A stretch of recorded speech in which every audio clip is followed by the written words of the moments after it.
What is up, my Lorcana Goons? Welcome back to the Lorcana Goons channel. My name is Kevin, and you're watching the very first episode of Quest with a Guest, where we bring on a fellow Lorcana Illumineer and ask them some questions about their opinions on the game, whether it be the competitive aspect or the casual, all things Lorcana. Today we're going to be joined by Josh Polt, who got first place at the first Disney Lorcana Challenge in Atlanta, Georgia. So sit back, grab some Lorcana cards, and enjoy the show. Welcome back to the Lorcana Goons channel, and welcome to the first episode of Quest with a Guest. I am your host, Kevin, here with my co-host, Zach, and our guest today, we have Josh Polt, the winner of the first Disney Lorcana Challenge event that happened in North America. There was two that happened that weekend. It was in North America and in France, and we have the first place champion. Josh, how you doing today? I'm doing great. Thanks for having me here, Kevin. I really appreciate it. Oh man, thanks for being here. Zach, how are you doing today, my co-host? I'm doing very well. I think you and I both have had like a little busy of a day running around. So getting down to make this, podcast happen. It's our first guest that we get to quest with. I've been very excited to do this with you. So I'm very much looking forward and I'm ready to start it for sure. Oh yeah, okay, cool. So just real quick, if you guys don't know what the Disney Lorcana Challenge event is, it is the Lorcana Premier Event League. So we do have a lot of people who collect Lorcana that follow the channel because of the market watch videos we do, but we also have a huge chunk of people that are competitive players as well. And Josh got first place here, and I actually had to play him in top 16 of that event. So it was a crazy tournament. I can talk about my experience all day, but I'll do that on a separate video for the channel. But I want to hear about the champion experience from Josh, especially from the perspective of him, because after he gave me the quick 2-0 sweep real quick. I was looking out for him, and I was like, okay, I want to see where he ends up. And as soon as you won, the first thing I said was I gave you a handshake, and I was like, please win the event. Like, I think you're gonna win the event, dude. And I kept on going back and forth, and I was like, this guy has not left the curtain. There's no way this guy has to be in the finals still, because I didn't see you anymore. But yeah, so I just want to go over a couple things in general. One of the first questions we have for you today is just since winning this event, how has it impacted your life overall? Yeah, it's been a tremendous impact. Like I said, so much positivity and support from, just everyone. People I had never met, Facebook, they were just reaching out, just saying congrats. And like I said, overwhelming joy. You can't help but smile and feel like a little bit of celebrity when people are coming up and being like, hey, can you sign my fairy godmothers or Mufasas and Perditas? Like, of course, that makes me feel amazing. And having grown up, like, attached to these Disney characters and getting to play, them thematically and now actually signing people's cards and their characters to, make them feel a little bit more special just is awesome. So, and obviously, shout outs to you, Kevin. That was a a little bit of a lucky game I had right there when it came to my Mufasas on the top. Don't let this man fool you at all. Kevin is a very good player. Sometimes you get a little bit lucky and things go your way when it comes to meta calls and stuff. But yeah, it was a great game, and Kevin's just such a sportsman like opponent, and I look forward to playing you in the future too. So. Thanks, man. Yeah, no, I really appreciate that. I really appreciate that you saying that. Not because of the luck part, but just because of the fact that just since we're both, I imagine you're a competitive player too. Obviously, I think coming from like the competitive player scene, like it means a lot to me, like hearing that, because like it's like a respect kind of thing, and I feel like for card games, like to me, it's a passion of mine. So when I hear this from other competitive players, it gives me that sense of respect of like a sport, sportsmanship, and I really do appreciate that, dude. And you mentioned, seeing each other in the top cut in the future. Hopefully, are you going to be going to Chicago? I am not. I didn't get into Chicago, and I'm not going to be at Texas either. My hope is to go to Toronto, though, because that's only a 6-hour drive for me. So I would love to be there. And regardless, I've already kind of decided that even if like I don't get into the main event, I'll definitely get an attendee pass at the very least, and just show up and hang out and support with my friends that do end up going and get in at locals and stuff. Sick, man. Okay. So since we're talking about the future, I want to talk about the past a little bit. What's your TCG history? So I know we were talking about it when we were sitting down together. That you played Yu-Gi-Oh, because I also played Yu-Gi-Oh. You asked me to see my what was in my graveyard. And that triggered, that triggered an old, that feeling where I'm like, fellow duelist. So can you give me a little bit of your history as a TCG player? Just what card games mean to you? So Yu-Gi-Oh was definitely my first game. My dad actually was a world champion for Yu-Gi-Oh back when they only did like regional type world champions. Like I guess like the title world champion is not exactly world champion, but it meant like at the time when the game first started in 1999, he was like highest ranked at his locals when game store. Which he was hosting and working at.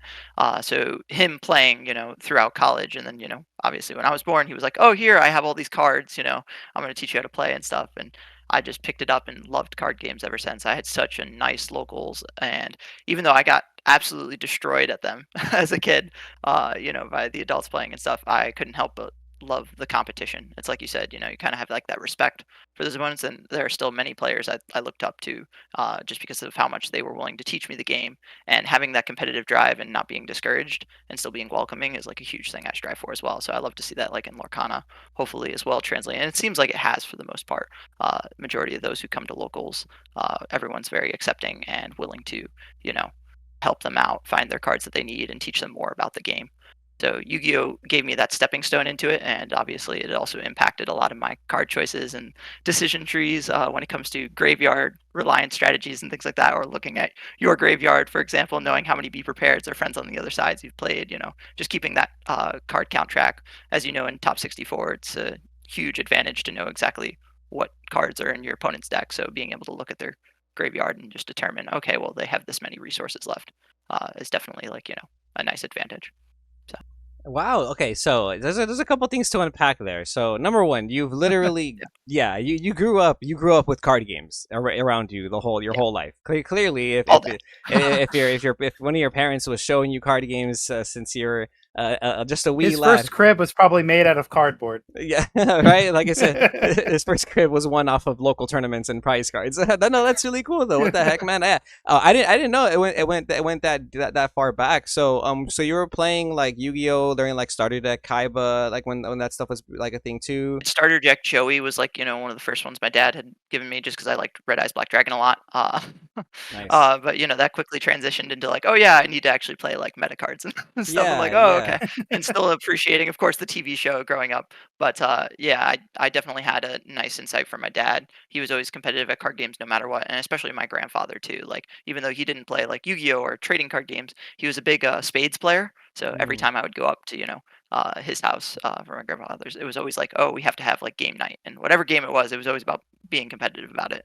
And spades was his number one thing. So nice. just keeping count of like statistics and cards generally as a whole was always kind of like a big part of family tradition. Get-togethers. It was just like who had the bragging rights of playing spades or whatever card game it is, Yu-Gi-Oh, etc. But it definitely impacted me into TCGs. Wow, man, that's honestly really cool.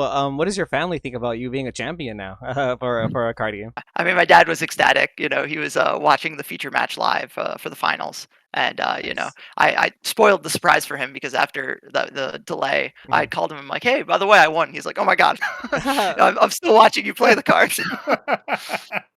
But yeah, so he was, of course, overwhelming support. My mom, my sister, my girlfriend, friends. Like I said, they all were just overwhelmingly supportive, and I couldn't imagine being there without them. So yeah, just because without that family upbringing, I definitely wouldn't have had the interest I did to pursue card games at the competitive level. Well, what was your competitive career like in Yu-Gi-Oh? Since that was like your main card game growing up, did you because quite frankly, my Yu-Gi-Oh career was mediocre at best. You know what I mean? Like I did well at locals and I have a bunch of invites to nationals, but not a single top 8 to a regional. And Yu-Gi-Oh is just a hard game in my opinion. So like what about you? Like how was your Yu-Gi-Oh career for you? Yeah, I also did not have like, an insane Yu-Gi-Oh career either. I did get a bunch of invites to nationals. I had top 32, a lot of regionals, and I had gotten, first place at some of my OTS stores for, that invite and things like that.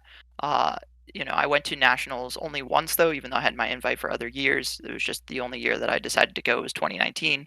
I didn't do like amazing or anything at that, nothing spectacular, but I was playing again a little bit more of a rogue deck as you could tell from my Lorcana decisions. I like Rogue. I like the Yeah. strategies that are just more fun because you're at the end of the day, you're there to obviously play competitively, but also I wanted to, just play, the cards I liked and have a little bit of fun too. So nothing too special when it comes to the tops. I think my best, performance was I got ninth place in I think it was a 700 or 900 man regional. So that was probably like the largest event for Yu-Gi-Oh that I had topped. Was it in Otherwise, the Philadelphia? rest were just I'm trying to remember. It might have been. It was either that or is it Pennsylvania? I think. Well, yeah, Yeah, but I yeah, think Philadelphia, you might be right for Pennsylvania. Philadelphia. Yeah, and that was with Light Sworns that I had done that. So Oh, what year was that? yeah, That's yeah, Lightsworns. Was that what year was that? Was that like when we had like yeah. Minerva that era? Or was it It before? was it was a little bit after that actually. It was when we had Fairy Tale Snow. So Okay, okay, That yeah. makes so much sense. Zach, what yeah. what deck was popping? What was the anti meta deck in 2019? Because I wasn't playing Yu Gi Oh then. I had stopped playing Yu Gi Oh then. That's Sky Striker Orcus. That's toss format. Sky Striker Orcus, Yep. Salmon Great, and a Thunder Dragon. So Yeah. I played during that season. I played Sky Strikers. I made it. I lost to the last, like the finals, basically, to go to Worlds and the Worlds Points playoff. I lost to Thunder Dragon, Gabriel Vargas. So that was a heartbreaking year. However, 2019 was definitely a fun time for Yu-Gi-Oh. I think there was a more healthy meta, but Light Sworns, honestly, I'm not surprised. Fairy Tail Snow was just that card. Yeah. It was that, and I loved. I was playing like just a little bit of like weird packages, of course, too, with Glow Bulb and to make Naturia Beast to kind of shut down the Sky Striker lineups, and then Thunder Dragon, obviously, like just being able to survive the turns with the snow. And I loved doing the Black Rose effect, and then they would try and Veiler or Impermit, and then you could chain snow to banish it off the field so it could still resolve. Like that was kind of like the cheesy little strategies that I was doing then. But yeah, it was exactly that format toss. It was Altergeist, Sky Striker, and Thunder Dragon were the three decks I was playing against in that regional. Playing the sauce, playing the sauce. What was the That's format awesome. of your first Yu Gi Oh regional? I have to know this. Yeah, so that one was actually the first like regional I played at like the adult level because I think I was like 13 or Oh yeah, 14. Dragon Ball stuff. Yeah, I forgot. Yeah, so I was still playing in the regular though. I didn't end up doing the Dragon Duelist because I'd played enough at locals that I felt like, I don't want to, be put against the kids. Not that the kids are bad. Plenty of kids will smoke you. And I feel that's the same way in Lorcana. I know a 9-year-old that could probably destroy me at my locals. But I was playing, I think it was during Dragon Ruler and Mermel maybe? Or actually it might have been just a little bit before that. I want to say it was Fire Fist. Like Mm. Fire Fist Geargia, I want to Yes, say. that's probably like my favorite. That was around my favorite format. That was when I was like super duper into Yu-Gi-Oh. And one of the things that always bugged me, I wouldn't say I regret it, but bugged me was that I was always afraid to travel for big events. So we're actually from California, me and Zach, and we flew out to Atlanta, Georgia for the Disney Lorcana Challenge. And you're from New York, right? So Yep. you had to fly also to Atlanta, Georgia. Yes, I And did. then you kind of just mentioned how you only went to nationals for Yu-Gi-Oh once, even though you got your invite multiple years. Like for me at least, the traveling aspect of playing a card game was always really hard for me to convince myself that it was worth it. Especially in a game like Yu-Gi-Oh, where the pricing is kind of, But like, so for Lorcana, something about this game, man. I don't know if it's just because I'm super into it. It's the community. Maybe it's because I feel like I'm pretty decent at the game. I just felt like, you know what, screw it. We're gonna fly to Atlanta. We're gonna play this tournament, and we're gonna try and take the trophy home. You know what I mean? Did you kind of have that mentality with Lorcana, or what was it about this game that's different for you that kind of got you to, I guess, fly to Atlanta, Georgia for the first challenge? Yeah, Lorcana stood out to me simply because of the fact that I had already had a bunch of friends from locals too who were already going as well. And, that again, that strong local community was just awesome. I met so many new players that I hadn't seen from Yu-Gi-Oh! Because Lorcana, I think, attracted kind of like a perfect storm of players. You had like some Magic, some Yu-Gi-Oh!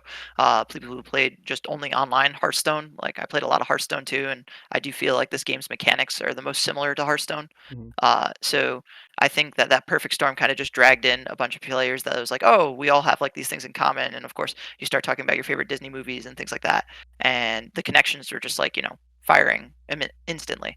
And I think that sense of community, it was like, okay, we can all do this together. It makes those trips a little bit more affordable because then you're rooming with them, sharing those Ubers and things like that. And it just ended up working out perfectly. I was like, okay, yeah, let's do this. This is going to be fun. Initially, I was put on the wait list for Atlanta, as I'm sure many others were, because the original 500 cap. But I got pulled off, and so did a lot of my players from locals. I think we were just lucky to sign up for that wait list immediately as it came out, and so we were one of the first couple few notified for it. Worked out, yeah. So that was kind of the decision trees behind that. It was just, this is a great community. I love hanging out with my friends, and this will be a fun trip no matter what. So I actually stayed with my friend Rob, who I'd done his podcast. Shout out to him for Wanna Lorcana. It's on Oh, Spotify. He's a really funny guy.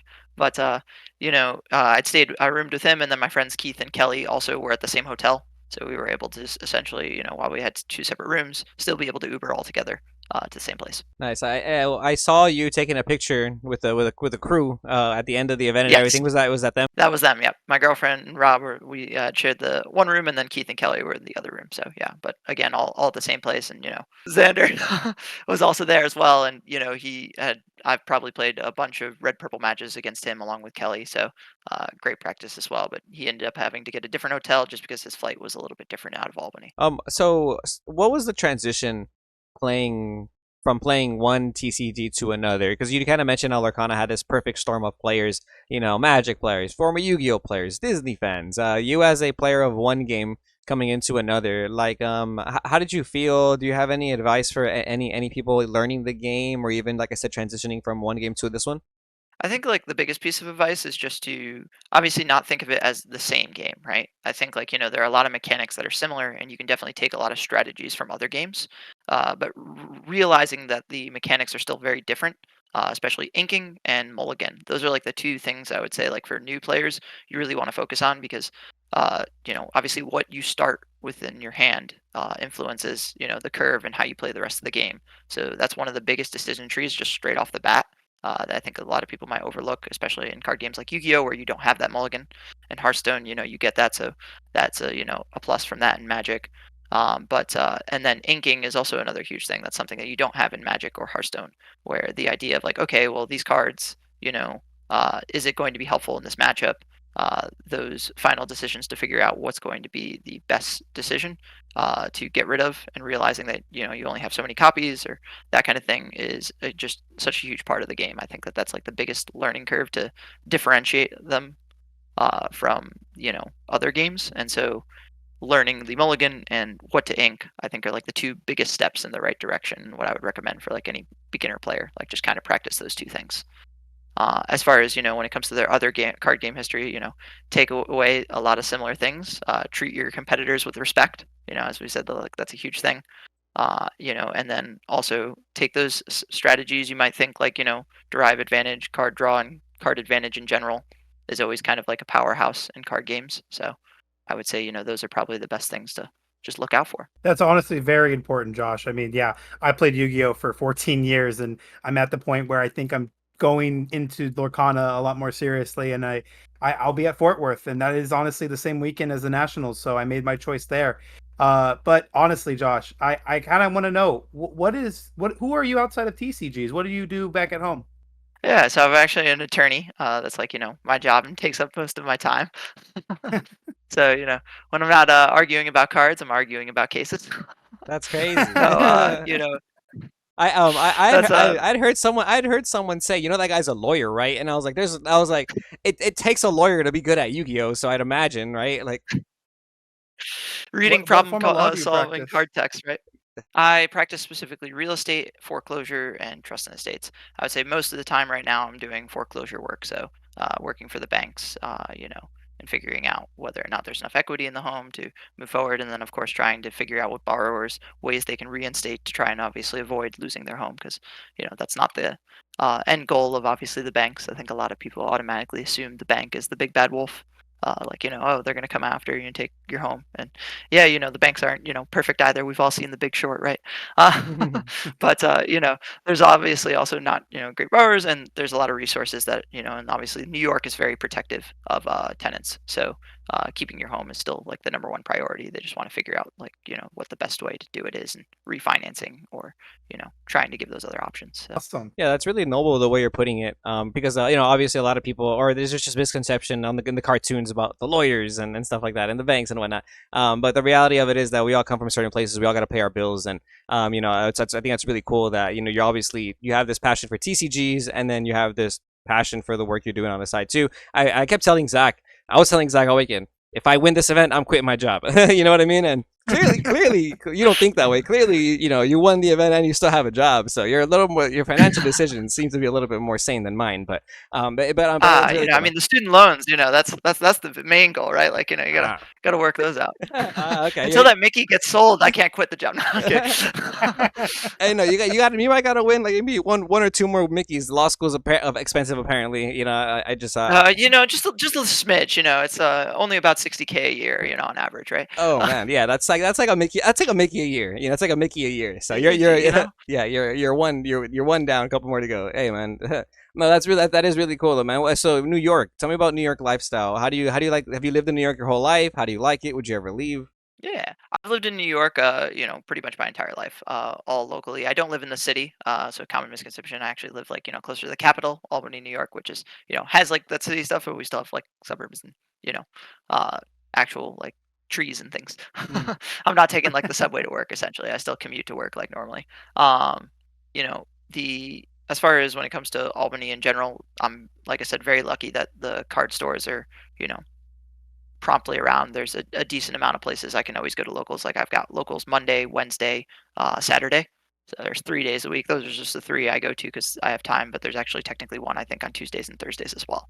So plenty of Wow. places to play cards and hang out. And I guess the only other thing I like to do in my free time is axe throwing. I used to actually teach people how to throw axes. Dang. My dad was actually more competitive to that than I was, and I actually knew the world champ of 2021, Mark Mirasol. He was the owner for axe throwing. So competition is a big thing. I always love it. It's fun. Yeah, man. Axe Yeah. throwing is definitely unique. I've done that at a bar once before, like just for fun. But I did not realize there was competition for that too. But there's competition for everything, man. If we're competing for cards, for cardboard with cardboard, there's competition for everything, and I gotta respect it. And yeah, man, I imagine, Yeah. I imagine that like champion mentality is very strong. When you went into the event, like obviously when we all play tournaments, we want to win, right? That's the end goal. So I'm not gonna ask, did you think you were gonna win the tournament? But when did it start becoming apparent to you that like this was your event, this was your day, and this was your call? The luck definitely happened when I went to the third purple red match in a row. I think having obviously the more favorable color matchup, which is like, all right, yeah, this is looking real solid right now. As I see, the top tables are filled with just a bunch of red, purple, and red blues, and then the steel was far less in top 32 than it was in top 64. Hmm. So that was definitely a huge impact to like, oh man, this might really be my day because this Mufasa and these Cuscos, they're just going to gain all this value from these Be Prepareds, and it's just going to be fantastic. So I would say that was definitely it. But I obviously still wouldn't have dreamed of playing like, oh yeah, I was definitely going to win. At no point where I was like, yeah, this is guaranteed. But I definitely started feeling a lot better as I continued to play against those red purples. Yeah, no, it definitely sounds like you had like a nice easy breeze into the, from the top cut on. But you did mention steel. Now, was that like a more harder matchup, or what were your harder matchups? Steel is definitely the hardest matchup. I would actually argue and advocate that green steel was harder than yellow steel. Green steel specifically because if they started ripping the cards out of hand, if they were on like Bucky packages or some of the more aggressive discard packages, before you could establish that draw power, it would kind of just destroy you because then they also had like the lower end removal. Whereas like the yellow steel, it was like okay, the grab your swords and everything. I expected those, but they didn't expect it to be on the like top end of like the Rapunzels and things like that. So from my playtesting experience, I felt that green steel was the hardest matchup for my purple yellow deck in comparison to the yellow steel. But overall, steel, of course, when you're playing a deck that has a lot of characters with only 2 health, or just even a lower to the ground type of deck. Struggles because of that grab your sword and just those removal. I knew that going into the steel matchups, it was like okay, got to play the long game, play the sticky characters like the Mufasa, and hope to get to that Perdita because again that 6 health is just huge on that card. Being able to dodge that Zeus and still get a card back always. It Yeah, makes a man. lot of sense. Yeah. Did you play against any green steel in Swiss? I did not. I only played against purple steel. Funny enough, that was my first Sounds match. like I it did was your actually day. take that. Yeah, I took that. To again. I think that it was just uh, a very nice lucky handout on that one. I was just playing to my strengths, and I think caught my opponent off guard, so worked out. Nice. Yeah, and interesting enough, I only played against two green steel the entire tournament. And I'm playing, red purple, and it's supposed to be like a harder matchup. And sometimes you just get lucky. Sometimes lucky, you know what I mean? Sometimes you get rewarded. I heard people say they played against five green steel in Swiss, and and a lot of it is just matchups sometimes. But I do want to give credit to you being the player making the right decisions throughout getting blessed with those good matchups. You know what I mean? Because you can have all the fortunate matchups in the world, but if you're constantly dropping the ball, you're constantly misplaying, you're not going to get there. So props to you regardless. You took advantage of the situations you were put in. And I think that's what a lot of TCGs is about. is like taking advantage, even Lorcana especially, taking advantage of like a situation that where the game can sway in your way, and even the whole entire tournament. There was so much diversity in the Inklands meta where everyone kept saying like you can't play a deck that's fair like red purple, or you have to play something greedy or something super like super polarizing in a 2 game format, right? But obviously you went with something anti-meta, you went with something rogue, and you benefited greatly from that strategy. Can you talk a little bit about I guess going into the event, your strategy with taking this color combination? Were people telling you not to take it? Did you have any other doubts on what deck you should play? I definitely had doubts initially. I was big actually on green steel, and I joked a lot about this, and you know, to other players and stuff like that as well. I had play tested a lot of different decks, right? I'd play tested, red blue. I'd play tested green steel. I'd play tested red purple. I think it's always best to try the other decks and see, what other people are playing in the meta, so that way you have a better understanding on how those decks play. And so, I actually felt very confident with green steel, but at the same time, I was like, well, I've been brewing this, yellow purple, and I've been playing a lot of games. And when I looked at my history, I actually had the most games and reps with this deck. And so I was like, all right, I'm going to do it. I think with this best of two format, I did think, all right, well, if I can catch people off guard, that surprise factor will hopefully weigh in a little bit more favorably. I think with the 2 game format, also, I felt it was best to go first in the second game. I know a lot of people were still trying to go first in that first game because they just wanted either to feel like they had the first win under the belt, and then might make it feel better on the second. I always felt that it was like, okay, since I'm playing a little bit more of a surprise deck, hopefully I can try and surprise that first game, and then I get rewarded if that's the case. The second game, I still get to go first, and then hopefully seal it out. But yeah, I did think about playing green steel for a while, but ultimately I was like, it's got to be the purple yellow. Nice. Got to be the dog droppings. That's what it was called, right? If I remember correctly. That was what it's called. Yeah, I felt bad because Tanner, I think, was a little caught off guard when I had said that deck list name, but that is what I did right on the deck list. So. Yeah, yeah. I mean, yeah, it is what you wrote in it. That was hilarious though. That was hilarious. Yeah. Okay. So I'm really glad you went with your gut, man. I'm sure you're glad too. Like I said, a lot of people were having like types of like theories and ideas of like what you should and shouldn't do for this 2 game format tournament. And I do want to talk about going first and going second because I chose to go first whenever I won the die roll, and whenever my opponents won the die roll, they also had me go first game 1. So I literally went first game 1 every round of Swiss, and I felt like super like these die rolls are irrelevant now because everyone's letting me go first, and I want to go first. But I'm playing a deck like red purple. I'm never gonna catch anybody I'm never gonna catch anybody by surprise. This is the first time where I actually hear somebody have a legitimate strategy because so many people were just saying no, you should go first going second because of that weird tiebreaker thing. But if you like, I understand where you're coming from though. If you're just trying to completely catch them by surprise, why waste that surprise if you're gonna ink a yellow card and play a purple card? You know what I mean? If you want to take advantage of that element of surprise, especially playing an anti-meta rogue deck like yours, that actually does make sense to me. But in general, do you think it matters? Like, if you were playing any other deck, would you still choose to go first, game 1s, or what's your opinion on that in general? So that tiebreaker, obviously, a lot of people had brought up, and it does, I guess, technically matter, right? Because the second game is worth more, ideally, if you both go 1-1, and then matters in top cut for seedings. So I think I probably still would have tried and chose it to go first in that game too. Because even then, if you like do lose the first game, you're like, oh, okay, well, I still have the advantage going that second game. However, I can understand why you're like, okay, since there's no surprise factor, I still just want to go first. As everyone can pretty much tell at this point, right? Going first is still the advantage, no matter kind of which way you chop it up. You want to go first. At least this 2 game format, you get to have a game where you go first. Mhm. I don't know, I can't say for certain that going first game 2 is correct, but I felt it was, just because I was like, all right, I'll take whatever slim chance will increase it, even if it is something as small as the tiebreaker. Why not take it? And speaking of tiebreaker seeding, when we got paired in top 16, I asked you what was your seeding, and you said 24th, and I was 25th. So you got to go first by for that for our top 16 By match. one. Yeah, by one seat, And but as a day, but there you go. Maybe it does matter. Maybe it is that important. I'm working on a video of my LAN experience, and I talked about how to me I felt like knowing what to mulligan for going second was just more important to me. than not knowing that. So I don't want to go second. Like if I don't know what I'm gonna mulligan for, basically was why I decided to always go first. Because if I'm going first and I'm gonna go on curve with Ruby Amethyst, my curve is usually gonna be the same. I usually either want to go Olaf into Kuzco or Rafiki into Pinocchio or some type of stuff like that.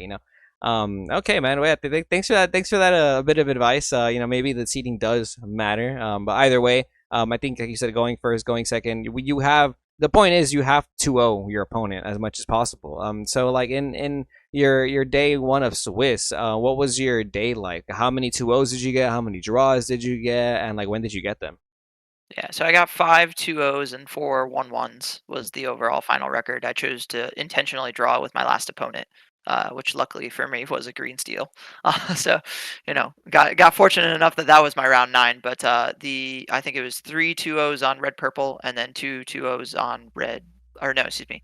Yeah, 2 2-0s I think on green purple as well. And then I had a couple 1-1s here and there. The 1-1s I'm trying to remember if it I think one was a red blue. I know that one was also a red purple. Don't remember the third one. I just know the fourth one was a green. The green steel I intentionally drew with. That's very favorable for sure. Not having to play the matchup that you said was your hardest matchup. Honestly, Josh, I couldn't stop thinking about it. You said your deck name was the dog droppings. It just you definitely cleaned up after your dog for sure. Took first place, and that's honestly like how where it goes in life. And honestly, like you said, it really impacted you a lot being a champion. Realistically, was there ever a doubt that you had into any of your games? Did you ever feel like you were you lost games you could have won, or you won games you should have lost? I definitely think there were some games I won that I should have lost, and I think that that came from my opponents having a little bit of obviously inexperience towards my deck, and I think that sometimes one of the biggest I think plays that my opponents probably were mistaking was Fairy Godmother. Obviously, was one of the stars of the show, but my opponents I think were just so afraid that they always played as if I had Cinderella in hand, and I think that held them back sometimes where they could have just went and pushed for game. They chose not to quest or do things because they're like, oh, okay, I can't play this card because he's going to be able to exert it the next turn. And sometimes I just didn't have the Cinderella, right? If they had just played it out and went for it, they would have gotten it. There was some I definitely made mistakes as well. I'm not perfect. There were definitely some games where I was like, oh wait, if I was going to decide to play this rabbit, I should have done this first, see what the card was, and then play my next card. We're human, not perfect whatsoever. And yeah, like I said, as much as I got lucky and had a lot of wins, I've had plenty of losses too. And I think like you actually learn more from those losses every time because it's just how you get better. I got cleaned up at locals yesterday. If we're gonna talk set 4 stuff, oh, I got destroyed. Okay, okay. Definitely need some more reps in that, but yeah, it's one of those things that I think overall when it came to the actual event, I felt like pretty confident in piloting what I was doing and, made pretty minimal mistakes for the most part. I think majority of them were just, sequencing.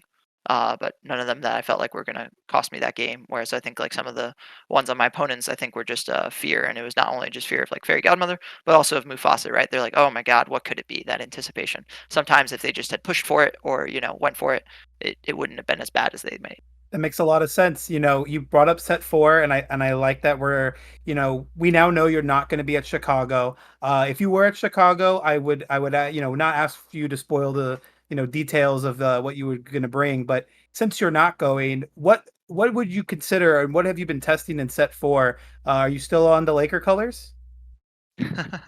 I'm unfortunately not on the Laker colors. I think that red blue is just so popular. I've talked about this a little bit extensively as well with friends and stuff.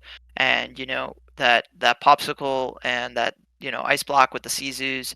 Unfortunately, Perdita I felt was very strong because of the fact that she could always get something back like a Cusco and then it would trade.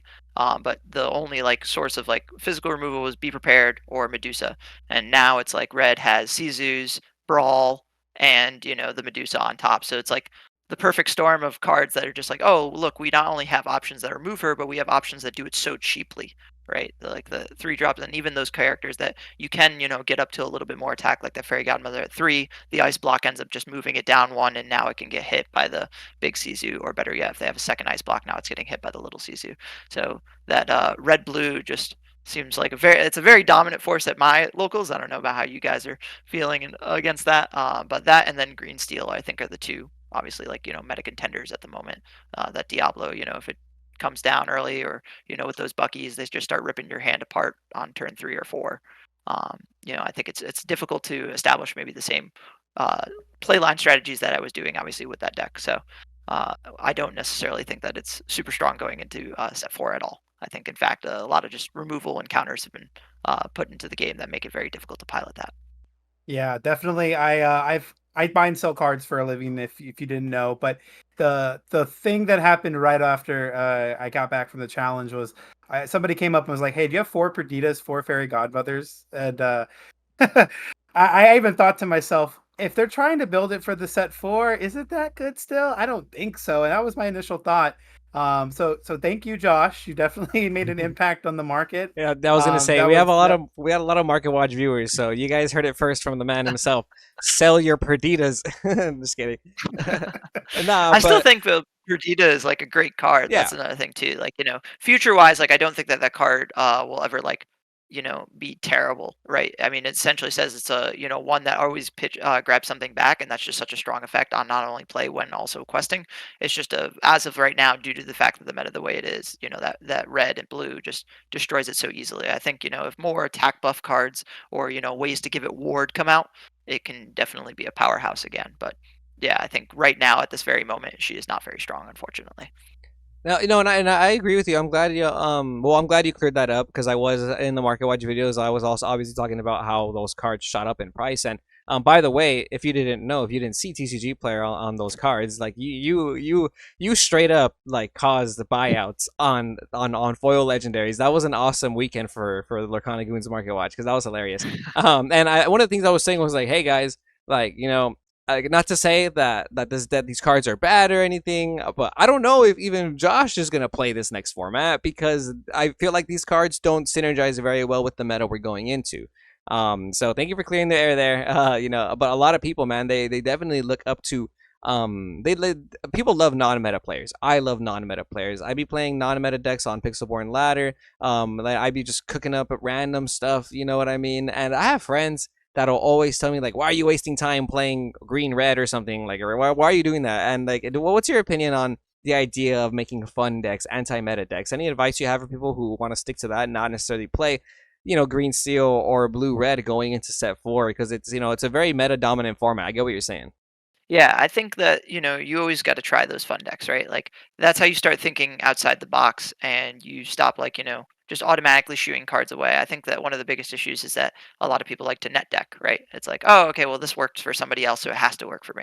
It's like, and that's not exactly how you get there. I think that one of the most important things in card games and just in life in general is to understand the why, not just the how or like, hearing it's good from other people. You can, take exactly what somebody else copied, but if you don't understand why the cards are important or why they are in there, then you're missing the point of the deck entirely, right? Like you have to come to those conclusions on what those cards do and why they are the best fit for what they do.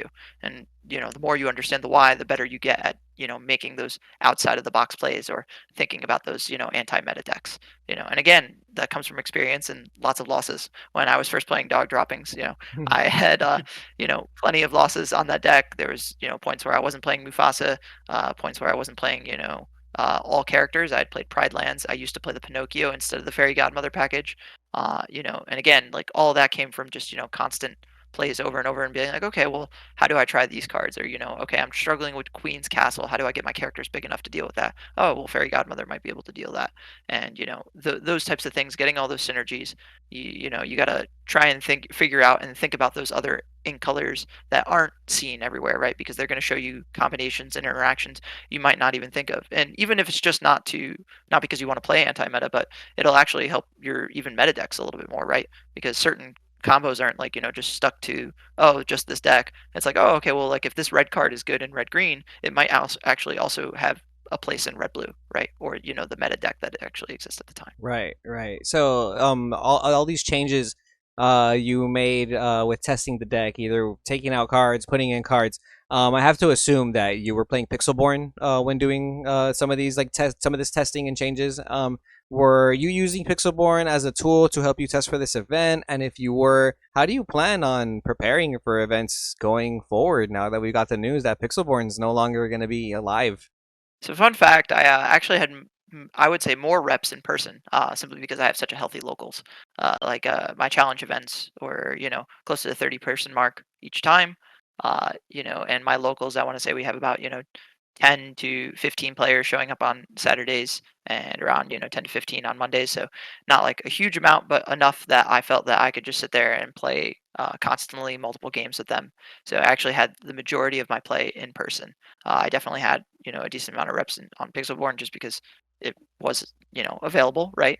And it's like why not take that advantage of, oh, I can play against a bunch of other people and what they think is the meta, and you can definitely get reps in that way. But I personally actually just prefer in person play.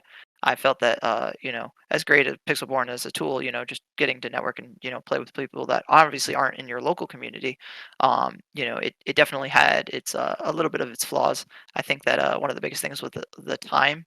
Like I felt like for whatever reason, I would play a game of Pixelborn and a best 2 out of 3 would take me like 2 hours.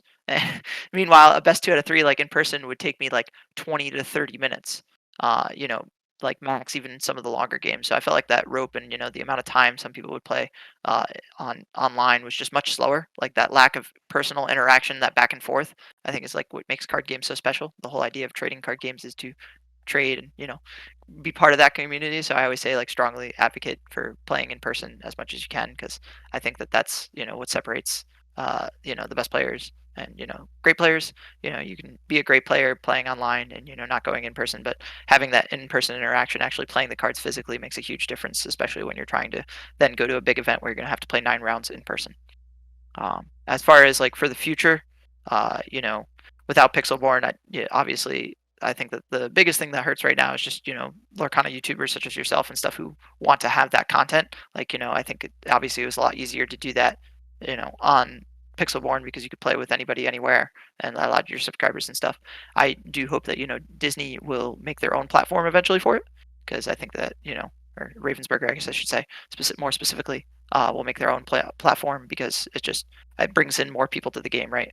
You need kind of like a hook, and then if they can see that online presence, understand the game a little bit from that point, they might be more enticed to actually go to their locals. Because I definitely think that there's valid arguments to having the online. I don't want to like just lose it completely. That obviously is a bummer, but I understand legally why. Like it makes perfect sense. I mean they're using their images and it's complete copyright infringement issues. So I will say that we were lucky to see as long as Pixelborn lasted as we had it, because in my opinion it was just a matter of time, right? It was always kind of that ticking time bomb of like, okay, this isn't going to last forever, and the only hope is that Ravensburger will come out with their own, and it'll be just as good. Well, you heard it from the lawyer himself, man. We are lucky to have him for as long as we did. Hey, no, but I mean, yeah, and then that's 100%. Yeah, you're keeping it 100. At the end of the day, yeah, of course, it's something that was infringing on copyright. And I'll be honest with you, Pavel should just be thankful that the mouse is not suing him, because they could have easily just yeah, they could have just gotten everybody involved and made them poor forever. And but they were nice enough to say, you know what, just close it down and we'll act like it never happened. But it's Yeah, really good to here's your hear. cease and desist. Please take it down, and let's move on to the next thing. So, Yeah, no, yeah. I agree, and I do thank Pavel, because he still brought plenty of people together, and I think Ravensburger knew that too, right from the beginning, because it's like product was so hard to obtain originally. I think that was kind of like their marketing point was like, okay, well, like if this is getting people to get at least interested in the game and bring them to him, it was a good thing from their standpoint as well. But they knew like ultimately they had to make their own eventually. Yeah, I'm really glad that you said how that you brought up the importance of playing in real life for variety of reasons, but obviously support your local game store, support your local businesses. A lot of the people who are running these stores, they're family-owned businesses most of the time, and quite frankly, it's probably one of the better businesses to support in like nowadays, in my opinion. And like number two, you talked about the amount of experience you need to play a 9 round of Swiss tournament followed by a top 64 cut. It takes a certain stamina to play 9 rounds of any card game. And you talked about playing the Yu-Gi-Oh regionals with almost like 700, almost 1,000 plus people. And I played Yu-Gi-Oh regionals before, and there's a lot of people. Sometimes 10 rounds of Swiss, and then you still end up ninth place, and you want to like punch a hole in the wall. They just right, Yep. but yeah, the point is though that you need stamina to play these tournaments. And when I'm a Pixelborn goon. Like I play a lot of Pixelborn, and there was a point in time where I would admit, I wasn't leaving my house as much because I'd be tired from work, and I'd get home like at 8 o'clock, and locals are already halfway through. So I just hop on Pixelborn, right? When the set championships happened, I felt pretty confident in my playing. I felt cool, but there was a point in time where I had the option to ID my last round or play it out, and I don't know why I should have just played it out, but I ID'd it, and then for IDing I didn't get top 8, right? And like, and then the next set champ I played, like I was playing super sloppy, and I kind of felt like, okay, I'm getting tired really quickly. Like I'm like doing sloppy plays in real life. Like the fatigue is hitting me after round 3. You know what I mean? And I was thinking like, if I'm gonna go to the Lorcana challenge, I gotta step it up a little bit. Like I can't just play at home, 2 games of Pixelborn, go get a drink of water, play 2 more games, go walk my dog, play. I can't do that when I'm playing a tournament. So after that, the next set, like that whole week, I went to locals. The next set championships were longer, and I played those. I played my heart out, and I was kind of trying to build that stamina back up again. And I want to say, but like during the Lorcana challenge, by like round 8, I noticed my opponents, like they were getting tired. You could see it in their eyes. You could see it in their shuffling. They're playing. They're doing sloppy plays, and I have energy. Like I was drinking energy drinks. I was ready, and I was like, I'm built for this. Like I know I'm built for to play a card game all day. Like but you have to build that stamina, man. I'm just locked in and I'm very much engaged to the conversation, but I can contribute a couple things here. Yeah, the things that really help me is to kind of just take each game as its own, like it's its own game at a time, rather than to think, oh, how many more rounds do I have left? No, you have a round to play. You have 2 games to play, or you have 3 games to play potentially. And even when Kevin got into top 64, I just kept reminding him, you have a 6 round local to play tomorrow. Like that's all you have to do. Play 6 rounds. If you win all 6 rounds, you win the local. And it's essentially minimizing the amount of pressure that it could potentially bring if you think about the like the scale of what you're playing for. And even though Kevin does remind me that he was 1 game away from the Mickey, he definitely made me proud when his mentality that I want more is what was apparent. He didn't have the I made top 16, I'm happy, which is a good thing to accept. And don't get me wrong, congratulations to Kevin still to this day for making that feat. But to want to improve and get better is definitely where I keep myself at a standard of that. So it was awesome, and I really think that like keeping that mentality and also like minimizing the scale, because some people can get anxious in that moment. It really just comes down to like how often you can like play a game at a time and not get too in thought, especially if like you make a mistake, kind of understand what the mistake was, identify it and move on from there and play the next game, because being on tilt isn't helpful. The tilt factor I thought was also important too, and I kind of wanted to go back to the whole 2 game format. Kevin and I talked about how we should have, if we won the dice roll, how would we choose the outcome of going first or second? We felt like going first, game 1, was something that we like play for, and also with being winning game 1, because most of the time you can win or have a better advantage winning when you're on the play. It could put our opponents in tilt. They could actually be like, "Oh man, I lost this one game. Now I can only get 3 points at most." Blah blah blah. Whatever thoughts we had there, that was kind of the idea, was to win game 1 because we went first, and game 2, like Kevin said, knowing what to keep and not to keep into the matchup, because it's a lot harder to know. It's a lot harder to choose your mulligans into the unknown going second than it is when you're going first. And I was playing Ember Steel, so my deck was kind of like better to play going first and more reactive, as if I knew the matchup very much so, rather than mulliganing into the unknown going second. So yeah, that's definitely how I feel about like the extensive rounds. Like it's just slowing it down, dumbing down the environment in your own head, just to take it on at face level. Do any of I couldn't your agree more with that either. I told myself this from like Yu-Gi-Oh and also just my local Stitch tournaments. I was like, oh, at this point after round 2, I was like, it's just a local Stitch tournament, It's another 7, 8 rounds. That's it. Like, you keep it in a mindset like, oh, now we're down to 4. Now we're down to small locals. This is just 10 people, casual. Keep it going. I like that minimalization you were talking about there, Zach. 'Cause I think that's just super important to think about, and it keeps your mindset healthy. Like, yeah, I can do it. I can keep going. Yeah, stamina, huge. Like, yeah. So you mentioned you have a decent sized community of trading card players in your New York area. Do any of your stores out there? Did you guys practice the 2 game format? Did you and your friends practice the 2 game format at all? We stayed in an Airbnb and we played a little in-house tournament to see who would get which room and which beds, and we did only 2 game format and stuff like that. What was your experience with that? Yeah, my locals actually on Wednesday nights was doing 2 game format essentially as soon as Atlanta actually had announced it, which was cool. And we were doing that not only just for regular events but also draft night as well. So I got a lot of experience with that 2 game format. And as you said, like there's a lot of different strategies to try and maybe even put your opponent on tilt after winning that game one. I think that that's definitely a factor to consider. Obviously, having them on tilt after going second and still winning game one is even more reward, right? To have that in there. So I think that it definitely helped play it out. Like I said, my locals has been just such a great community, and the practice I've gotten there has been fantastic.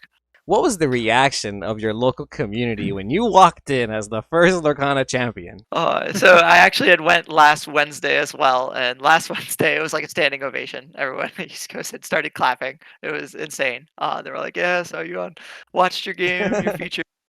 It was incredible. Like I said, it was that like celebrity type moment. It felt amazing, of course. And then yesterday was, all warm, hugs, handshakes, like, oh my gosh, it's amazing to have you here, And it was just fantastic. So yeah, there's nothing, greater than, having your friends just come and give you hugs and lots of love and support.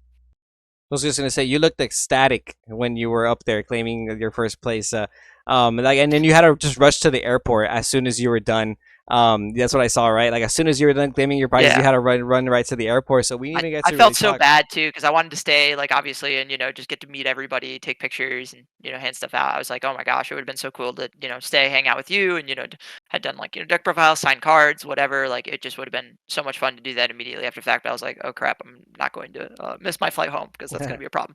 No, and yeah, and then your work is super important too, man. Obviously, you have a very important job, so there's a bunch of stuff to balance there. So thanks for taking the time, honestly, to be able to talk to us on our episode of Oh, of Quest with a course. Guest. Have you sold any of your cards, your mats? Actually, you got like you got first place, so you got like a bunch of stuff. Have you gotten rid of anything? Have you opened any of the sealed product? What was the binder? Tell me about the pricing, please. Yeah, so I actually haven't gotten rid of any of it yet. If anybody's looking for the Mickey, feel free to message me. You can message me on Facebook. I definitely would love to sell it. I don't, have like an idea in mind, obviously, like what it would fetch. But I definitely have student loans that are still knocking at the door. So the goal is definitely to, probably sell a decent amount of the pricing to just pay off as much as I can. I just haven't had really the time to be like, oh yeah, let me make a post or figure out how to move some of that. And especially like, the Mickey as an attorney, I'm like, okay, well, if I'm going to get, 5 figures or, for it or anything like that, I've got to draft a contract or, figure out how they're going to meet and stuff like that. And, Yeah, you that's gotta make going to sure. take some time. Yeah, it's a huge caliber. It's a big feat, bro. Like it's a huge caliber collectible. It's probably something that I would even think I would never sell until like I absolutely need to. We saw that there's one that's graded a 10 by CGC that the listing price is $250,000. Have you considered grading your Mickey, grading any of them? What's your Mickey numbered out of, by the way? Yeah, my number is 44. Happy to advertise that. That way, Oh, it's just it's obvious which one's which, right? 44 out of Yeah, so it was 500. number Okay. 44. Okay. Yeah, so, That's a good number. not That's a bad. good number. Yeah. Yeah, I didn't think he quests for 4, so I think it's appropriate. Okay. Hey, 44 and he four You plus quests. know? four is 8, and that's how much he costs. There you Yeah, see, go. There you go. some math That's I'm a adds numbers up, right? guy. I love numbers. I'm a numbers guy. I col- love that. I love finding the collectors. connections. Collectors. Hit up my man Josh. Buy his Mickey. Pay off his student loans. Come on, and then he'll make sure Yeah. your house does You can not have a get. good cause, I'll give you an article and everything. You There can you say it go. essentially went to charity. No. He'll make. Not that I'm a charity case, but uh He'll make sure your house don't get foreclosed. uh, but yeah, so as far as when it comes to grading, I I've thought about it, I guess. The issue is then, like, I have to fly down to essentially either PSA or Beckett because, I think that those are probably the only 2 I would consider. Yeah. Not that there's anything wrong with CGC or any of the other companies. It's just those are the 2 companies I know and I feel like, collectors probably respond the most to. So if I did end up grading, I'd probably grade with one of them, but I haven't, decided on that. I also don't know if it's like worth the extra time to grade. It seemed to me that Ryan Miller seemed to indicate that they took like the best of the 500 to hand out. Hmm. Like, Hmm. that's why they weren't like necessarily sequential. I don't know that they're ever going to hand out all 500. He didn't, obviously indicate that or whatnot. So I don't know. But like math wise, at least this year, there in theory could only be what 96 max that are handed out Hmm. if it's only at the Lorcana challenges, and if it changes next year for a different promo, who knows? But since he said that like they had essentially picked out like the best ones, I'd be surprised, I guess, if many of them didn't get like the 10, right? Because Yeah. at least as far as I could tell, the ones that they had handed out, and when I obviously had gotten stuck on up the stage with the other and seen the other 8 that the others had had, they all seemed very clean. Like nobody posted a picture of like getting a damaged one. I know someone had posted, I think, a Rapunzel in like one of the Facebook groups that they unfortunately got was damaged, and that always sucks. So, Yeah. but it didn't seem to be the case for the Mickeys. So I don't know. I feel like since it's just that, since there's so few that are handed out, they probably took pretty good care of making sure that they're pretty well centered and uh, obviously, I guess, grade worthy. So I don't know how much like impact the value will be of grading it if majority of them are all going to get 10s anyway. Okay, yeah, If that makes I sense. also did hear that that confirmation, I guess, from Ryan Miller about how they picked the best ones, and there's probably not going to be 500 of them, and it's interesting though because like Lorcana is just notorious for having really bad printing quality, and even with the prize cards, my Rapunzel has a blemish on it in the back, and it looks like it's just like a printing manufacturing error thing, or even just maybe it was handled. But I took it out of the top loader, and the first thing I noticed in the back from the naked eye was there's like a little indent, and my Let It Go looks a little fun. There's a couple things, with these prize cards. So for the fact that your Mickey is top, not it looks nice though. Maybe that might be a little bit of a blessing. Definitely have gotten just lucky on that aspect. Who knows? So I haven't like taken it out like and really thoroughly examined it aside from just keeping it in the penny sleeve, of course. Yeah. So as far as I know though, from the looks at just through the penny sleeve, I didn't see any issues. Okay. Okay. That's Would good. you be? And you can be honest, but do you think the pricing is sufficient? Would you have preferred cash pricing like some of the other TCGs do? Obviously, I think it's more than enough compared to like Yu-Gi-Oh, for example. What do you think about it, man? You know Mega Capital G, the YouTuber.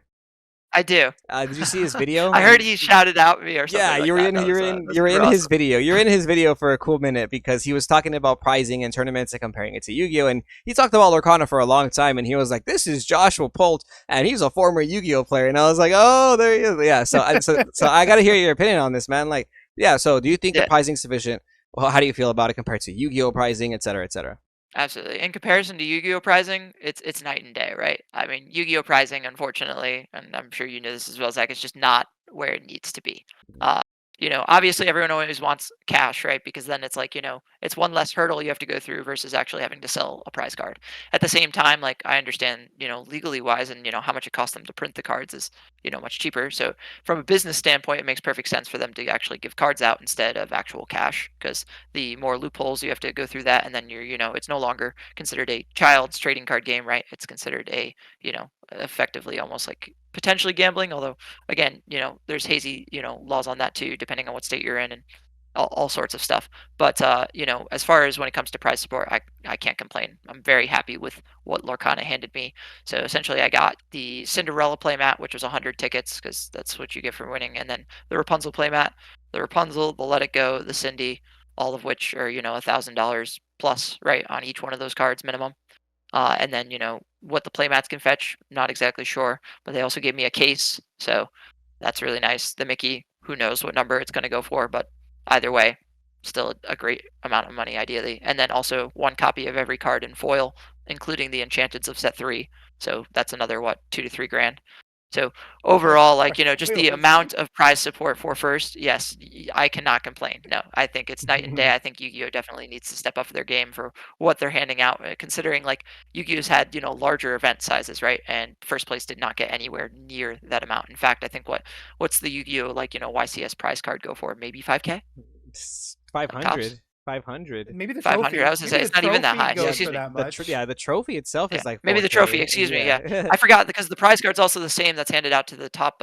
Is it 16 or top 32? I guess depending. I think it's top 4 or top 8, right? But I think first place gets an It's top ultra 8. Okay, rare. I Yeah, didn't remember exactly what it is. Nationals hands them out. Nationals will give you like the top 32 of Nationals gets a super That's rare what it is. version, Top 30 and nationals. and it's the second and third place will get the super rare, and the winner gets an ultra rare. And the ultra rare is worth almost about like 3 to 4 times worth more than the super rare on average. But these are always different depending on the cards. Like the prizes are right now are actually normal monsters, and I'm not kidding. They're normal, non-effective Yep. monsters. they look like So the they. cards Another aren't verse necessarily dragon. playable. Yeah, they look like AI generated Yu-Gi-Oh cards. Like they just look like nothing. Yeah. I think that they would be much smarter positioned to also just do like alternate artworks essentially of like actual playable cards, right? Because then it's like, if you can't play like your prize card or, do it. Not that you want to play necessarily with your prize card, but either way, I feel like, yeah, a normal monster is just not cutting it. Like what are the, you know, that essentially just forces them to sell it or, just keep it as a trophy. But Yeah, I think that at the end of the day, they are definitely slacking when it comes to prize support. they love to We do know so Mickey's not much. playable, but it's gold, so that's already a Yeah, plus.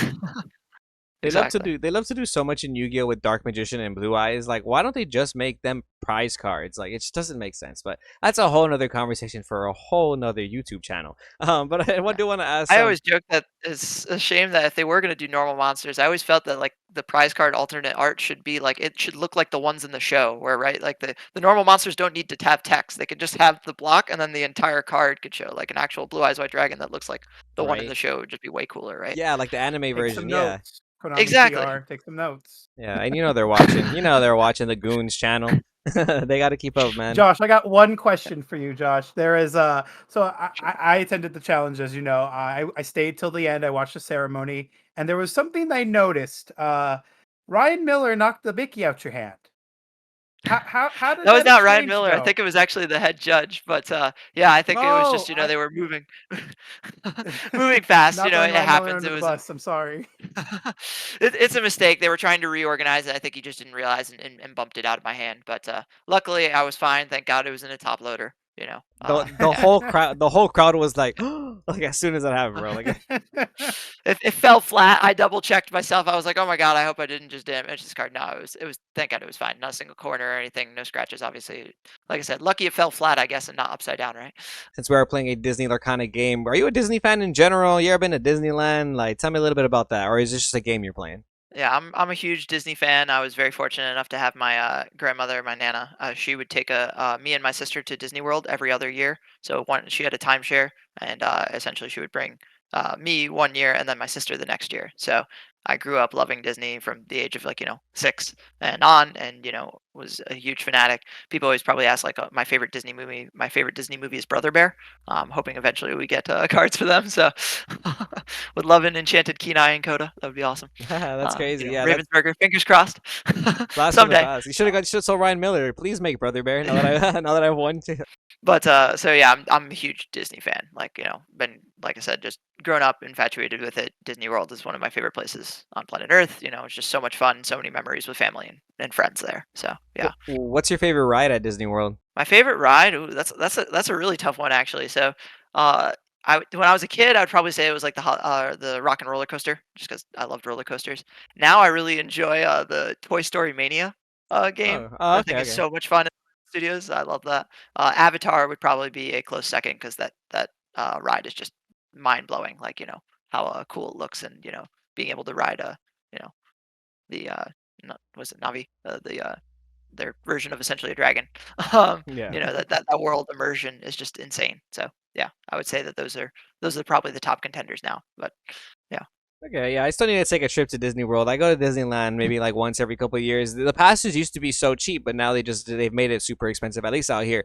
But hey, fingers crossed, Nationals will be there, right? And you'll be there, right? yeah, yeah. So we both get. so so maybe we'll go there and then we'll play some Toy Story Mania. It'll be a good time. Yeah, yeah, man, I'm super excited. So we both got our invite to nationals, man. I'm super excited. Obviously, link up again. Make sure you tap in when we're doing that next year. Or we're gonna see each other for sure at some of the challenge events. I'm sure because one Mickey's not enough, right? But yeah, man. Ideally, where would you like to have nationals if you had to pick one spot? Like Disneyland, but Uh, which one? it- Disneyland. I mean, like, I would love it to be Disney World, but I feel like, they probably want Worlds to be celebrated there, right? So Mm. it's like, I don't know if they want to double down. They might do like, Nationals in Disneyland and then Disney World would be for, the World Championship. But I could also see them, considering there's Disney, land in Tokyo and there's also Disneyland in France. So you could go a couple different places to actually have that for the Worlds, that is. But for Nationals for North America, I have a feeling it'll probably be either Disneyland or Disney World. But finger crossed, we'll see. I think it would be awesome to, just have a nice venue for and space to, stream it in Disneyland or Disney World. That would just be such a great tie-in, such a smart move, in my opinion, from Ravensburger. Yeah, Worlds for sure. I feel like has to be at one of the theme parks, even if they do nationals at like Disneyland, which would make sense because the Anaheim Convention Center is literally right across the street. It's like connected. That would be so crazy. That would be so cool. But is there any? Oh, real quick, what is your favorite card in Lorcana so far? Either artwork wise, or is it just Mufasa? Now that it took you all the way to the top, or Fairy Godmother, should I say? Or so far, like It's what? it's definitely Fairy Godmother. Just because obviously now that card has a special place for me. I actually had Ryan Miller sign my Fairy Godmothers myself. So, just because I think that was like the most out of the box card, right? I Mhm. don't think I had seen, at least personally from my experience, any list that were ever playing the card essentially since set two began. At least not, like a competitive event. So that was like, my favorite card by far. I just loved it. And when it comes to drafts, I loved 3/4s. To see a 3/4 that had an awesome effect, I was like, yeah, this is the one. Mm. The drafting helped you in that sense, right? Zach, and is there any Oh. final questions you want to ask Josh before we let him go? Josh, I think you were talking about Brother Bear, like that's something that you want made into a card. Now, if you had to just make the ability, what would it do? And give us some stats. So one of the main reasons I love Brother Bear is actually because of Phil Collins. I mean, a lot of people obviously love him from Tarzan track, but hearing him on Brother Bear is also fantastic. There's some amazing songs. Uh, I've thought a lot about like thematic cards and things like that, and I'm like, oh well, this character could have support and stuff, but I'd actually love to see a song card. Simply because Red has Be Prepared to banish the whole field. I would love a card that's No Way Out for the song from Brother Bear, and I would love it to be a blue card song, and it can cost like maybe 9 or 10 ink. It's got to cost a decent amount, but I wanted to ink every card on the board, all characters. That is not locations and things. So just all characters. Essentially, a Be Prepared, but ball cards go to their players' inkwells.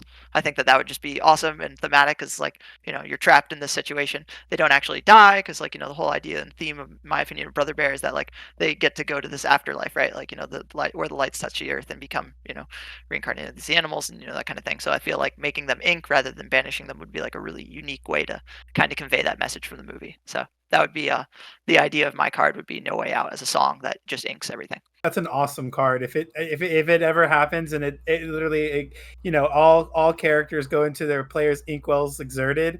Man, I can see a lot of combination of that's a very strong card for sure. It's a very strong. Like I said, it would have to be expensive. I don't know, like what they would make it if they. I don't. It wouldn't be like a team song. I'm sure, like if they do a team song from the movie, it would be like "Welcome to Our Family," that kind of thing.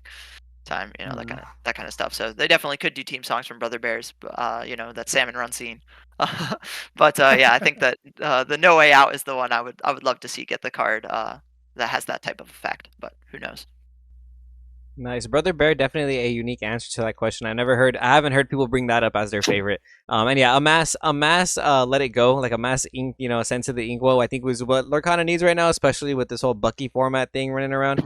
I But don't know. Maybe Blue Red doesn't need more support. that's true. That's true. Does blue red need two? Does it do we need the two B preps in that deck? Right, it could be a When different the color ban maybe. list happens, let's print a card like this, and after Be Prepared goes to one, I'm down to see a card like No Way Out exist for sure. Be Prepared is hard to answer sometimes. I mean, Ursula is the only card that I think can bare necessities, but yeah, It, very few answers to that card. it could also be a Yeah, purple card that just exerts everybody, and you can't ready them on the next thing. You know what I mean? That's Yeah. another waiting ooh, for purple to do that. That's that's another way. Yeah, I think that definitely will be a card eventually for sure. I mean, Ursula's the Illuminator thing already has that effect, right?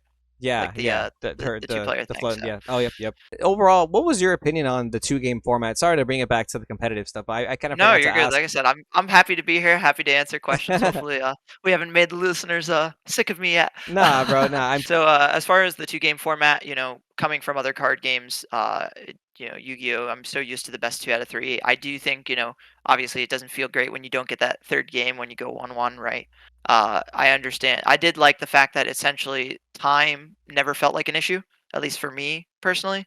I felt like the games obviously were going pretty quick. Granted, I was on a little bit of quicker deck, but even some of those control games, when I was going to those red purple, those later turns, I didn't have that time issue. Whereas like Yu-Gi-Oh, time is a big thing, and it's so annoying to go to time and then have to determine it by like life point thing. Whereas like in Lorcana, it's just a draw.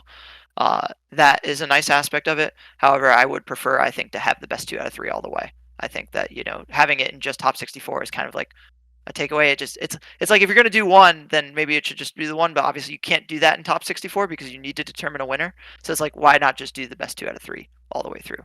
So personally, I think that I would prefer to see it go to best 2 out of 3.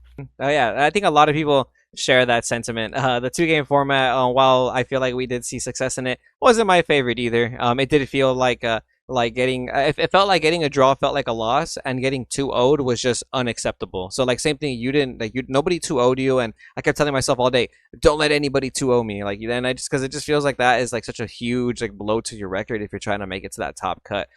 So like, do you have any advice in general before we let you go to new players, veteran card game players, anybody who might be watching this video who either might want to attend a Disney Lorcana challenge or even just attend one of their local tournaments and they're not used to it yet, man?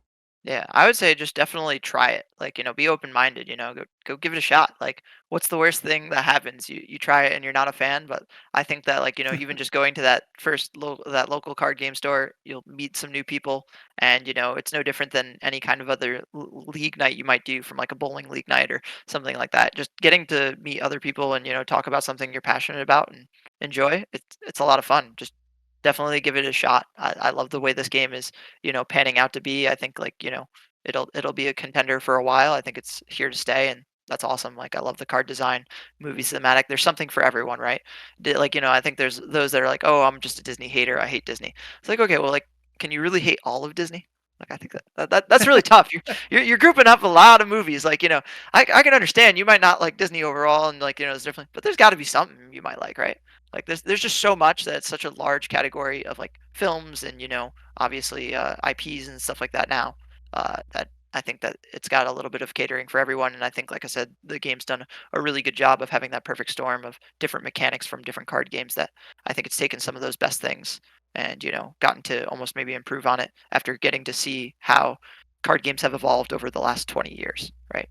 So starting fresh and having all the information of what other card games have done has, made it in a good position, I think, to move forward. So yeah, I would just say to the new players and veterans, give it a shot, try it out. It's a lot of fun. And Absolutely right, how for about sure. somebody who wants to be a champion? What do you say to them? Don't be afraid to lose. You got to be humble, right? Like I said, I got mopped yesterday. I was playing a red steel deck. I joked on the other podcast. I really like the card Gustav, and I just wanted to make that card work. So, absolutely mopped. And Gustav was great. When I had Flynn, the new 2-drop Flynn on turn 2 and Gustav on turn 3, that was just disgusting. And that's still some games, but yeah, I still get waxed by my locals, too. So you take it with a smile on your face and you move on. Don't let it discourage you. There's a lot of people who they take that loss and they take it way too seriously or too hard, and that's just not the sign of a good competitor, right?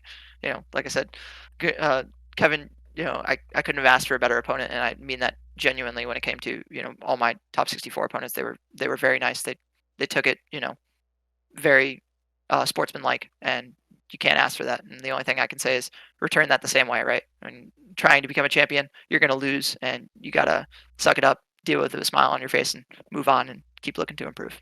Heck yeah, Cannot man. win them all. Yeah, heck yeah, man. That's right. That's the mentality to have, and I really appreciate hearing that from you. Really appreciate that because it validates the way I feel like I look at the games. I look at life. You know what I mean? Like you said, Zach, we can't win them all, and sometimes you just got to roll with the punches. But every now and then we do get our day, so I'm really glad that Josh, you were able to take first place at the Disney Lorcana Challenge, the first one. And I'm pretty sure we're going to keep seeing you in these tournaments in the future, playing some anti-meta decks. You're clearly trying to make red steel work, which is an entirely mission in itself, maybe even in a whole other video. But I do want to just ask you, do you have any final shout outs? I know you were telling me that you have a side hustle where you make mats and stuff. I want to hear about that before we end the video. Yeah. So I make cloth play mats. I always joke, if Ravensburger everyone wants to do some cool cloth ones, I would love to be able to have some influence on that. That'd be awesome. Right now I'm unfortunately sold out of my cloth play mats. I make them just various random designs. Again, I always joke if there's any likeness, I can assure you it's all under parody. It's all a joke. None of them are for legal purposes, any specific movie or anything like that. But I just love playing on cloth. That's a Yu-Gi-Oh player thing. I'm sure Zach knows.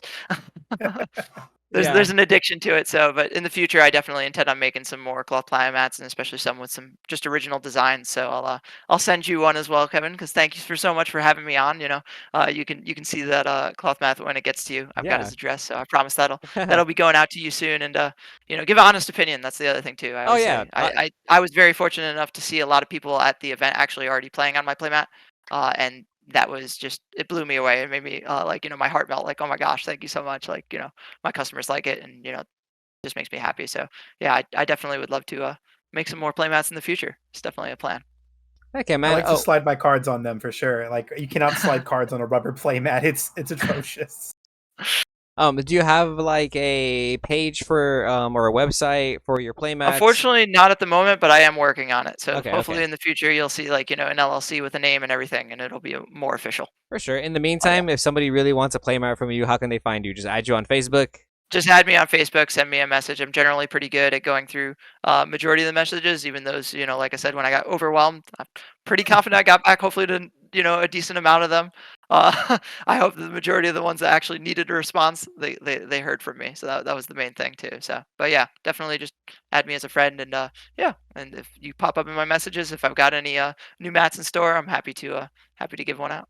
All right, man. Heck yeah. I'm looking forward to that, Matt. I'll definitely talk about it when I get it on whatever video I'm doing, whether it be a market watch or a meta report, something. So be on the lookout for that one for sure. Any final shout Absolutely. outs? Final shout outs. Yeah, shout outs just obviously to my family, my dad for starting me on the journey of card games. My girlfriend, my mom, my sister, all the family, and then of course friends, everyone from locals. Love you guys as well. Just overwhelming support. I won't go into names. I'd be here for too long. But love you guys so much. Awesome, They know man. who And they shout are outs for obviously sure. to Lorcana Goons for having me. That's an important one, right? Woo. Kevin, Zach, thank you so much. It was a pleasure being on here and getting to chat with you guys. Of course, man. You Our were a great first. guest, man. Yeah. Thank you very much. Yes, yes. Our Of course. first quest with a guest, man. I'm super excited that it was Josh. I'm glad I got to meet you. I'm glad I got to play against you in a I'm in the top cut of like something historical. Honestly, man, I'm super excited for the future of the game. I'm excited for the future of our competitive careers in Lorcana, our professional careers in Lorcana. However, I'm pretty sure you could start a YouTube channel tomorrow and people would like flock to you because they want to hear when they want to watch you play. You know what I mean? And so I just think there's so much opportunity in this game, and so far, like I feel like we've made some awesome friends. I feel like every event that I'm gonna go to in the future is just gonna be more and more of this. So for that, Josh, thank you for being my top opponent and for beating me with grace, and also being kind enough to hop on here. You know what I mean? It was just a golden Mickey match, nothing crazy. But no, but seriously, man, like Something light. that's something like no, but that's the beauty of card games, dude. That's the beauty of card games. Like at the end of the day, like this is like our sport. And I feel like to be able to have a connection with somebody like across the world, basically, after from playing one match, I feel like we're already brothers, but we're Lorcana family. We're Lorcana Goons, man. So you're official Absolutely. Lorcana, yeah, official Lorcana Goons, man. In the future, if Lorcana Goons starts popping out the way we want it to, and we have a huge team Goons and all that, you definitely expect a message so we can get you in the Goon shirt. Because Has anyone recruited you yet? yeah, Honestly, be honest. Have you gotten any Uh, recruitments? None so far. I guess in theory, I do use pristine protection for sleeves, just because I like them. there you go. I don't know. Are you using them as well, or I didn't Yes. remember if you were That's rocking them as well. Yeah. actually, No, yeah. unironically, that's the sponsor of this video. Yeah. So There we go. So, by the way, yeah. I love their quality. For whatever reason, the only complaint I ever had was the black ones get like tiny little smudges on the back, but otherwise they've been really nice. I was rocking the white ones at the event. No complaints. Judges seemed happy with them, so they shuffle smoothly. Very very good stuff. So definitely Yeah, pick up some Zach. sleeves, I guess. He Yeah. was the one that I was telling you when we handed each other our decks. He the first thing he said was, "Oh, pristine protection," and I'm like, "Yeah, pristine protection. What the heck?" That was hilarious, by the way. Yeah, they're a new sponsor for the Lorcana Goons, ironically videos, and there you go, man. So you're already rocking the pristine protection as well. Eventually, hopefully we can get them on like a Lorcana Goons jersey or something, and we'll figure that out, bro.